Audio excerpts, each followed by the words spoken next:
कभी कभी बड़ी विपरीत परिस्थितियां उपासक के जीवन में आ जाती हैं, सबके जीवन में आती हैं। खुद अनुभव होता है, भजन में मन नहीं लग रहा, विकार अपने आप हमें आकर्षित कर रहे, न मन साथ दे रहा है न तन साथ दे रहा है। बाहर हम जिसको मित्र बनाना चाहते हैं कि कम से कम वही हमें सपोर्ट कर दे, वो हमें और गिराने की बात कर रहा है। क्या करें? बिल्कुल असहाय, असमर्थ ऐसी स्थिति आती, पक्का आती, हजारों बार जीवन में आती।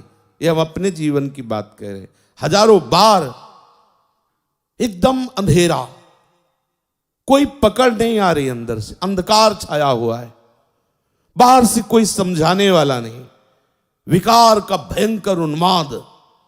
तब अब कहां जाऊं, किसके पास जाऊं? कोई सूत्र नहीं, कोई भजन में रुचि नहीं, एकदम ऐसी परिस्थितियां या बाहर से एकदम प्रतिकूलता। देखो, बाहर की प्रतिकूलता झेलने की सामर्थ्य भगवत चिंतन में है।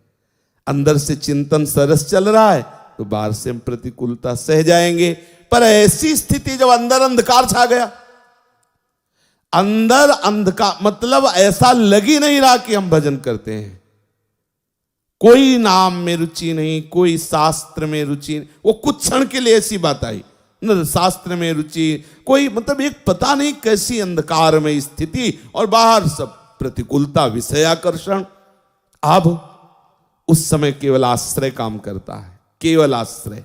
हो सकता है पुकार भी ना हो तो केवल आश्रय, जो आप अंदर से आश्रय लिए हो वो मूर्छा में भी रहता है, मूर्छित अवस्था में भी रहता है, मृत्यु समय भी वो रहता है। इसीलिए आश्रित का निश्चित भगवत प्राप्ति होती है, निश्चित कल्याण होता है, आश्रित का कभी पतन नहीं होता। इसीलिए बार बार सत्संग में रोज कहते हैं कि गोरे चरणारविंद का दृढ़ता पूर्वक आश्रय। जैसे हमारी मृत्यु का समय है, मन बुद्धि चित्त सब मूर्छावस्था को प्राप्त हो गए, कौन भजन कर रहा है? आश्रय उपस्थित है। जीवन भर जिनका आश्रय लिया, उस समय वो भजन के कारण नहीं, आश्रय के कारण हृदय में उपस्थित हो जाते हैं और उसको परम गति की प्राप्ति। आश्रय बहुत बड़ा तत्व है, बहुत बड़ी बात है। भजन और ये सब पीछे पहला आश्रय, बिगड़ी जन्म अनेक की वही सुधरे आज, होई राम को पहले बात आश्रय, और फिर आगे की सब बात। पहला आश्रय, उस समय आश्रय काम करता है। हमने देखा है, कई बार देखा है। एक बार हितधाम में श्री जी की सेवा में थे, तो ऐसी प्रतिकूलता आती, कैसे बताएं, बड़ी विचित्र प्रतिकूलता आती है। हम जिनके सहारे, उन्हीं से प्रतिकूलता। जैसे मेघ की बात आई ना, उन्हीं से, ऐसा नहीं, हटो चलो, अब इधर हटो, अभी इधर हट गया, इधर भी हटा। अब वो जो सरस चिंतन हो, अब कैसे जिए? श्री जी के पात्र मार्जन किए थे श्रृंगार करने के लिए, स्नान कराने के लिए। बस श्री जी की तरफ, यही श्री जी इनकी तरफ देखा, बड़ी गुस्सा आई। रोज इत्र लगाओ, रोज भोग लगाओ, या दुर्दशा हो ही जा रही, और आप ना उधर से ना, अरे कम से कम इतना तो चाहते हैं ना कि जिनके हम सहारे हैं वो मुस्कुरा दे।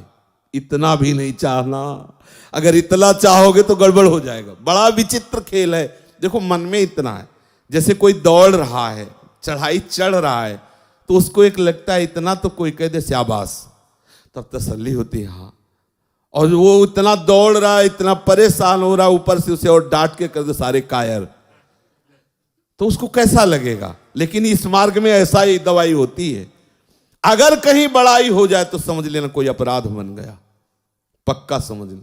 अगर गुरुजन, वैष्णवजन, संतजन तुम्हारी बड़ाई सभा में तुम्हारा सम्मान, तो अंदर से महसूस करो कोई अपराध बन गया, प्रभु किसी अहम वृत्ति का मुझे दंड दे रहे हैं।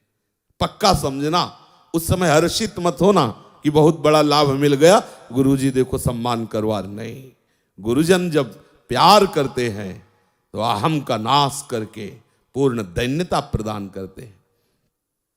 अंधकार छा गया, सेवा को रोक दिया, लेट गए, न भिक्षा मांगेंगे न किसी से बात करेंगे, सब।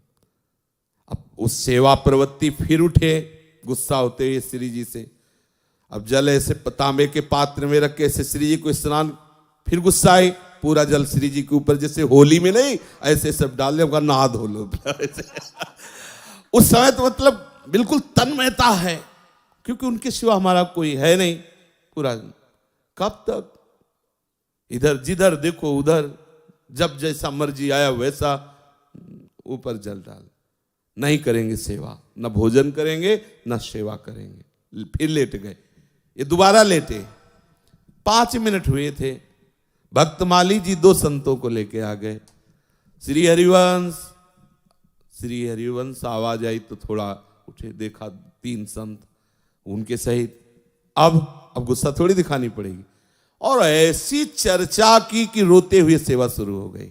वो जो ही गए तो रोते हुए सेवा, एकदम आनंद, एकदम आनंद। सच्ची बताते हैं, आश्रय तत्व संभालता नहीं, ऐसी ऐसी परिस्थितियां आती हैं मानसिक और शारीरिक कि उपासक परेशान हो जाता है। ये माया बहुत विचित्र है।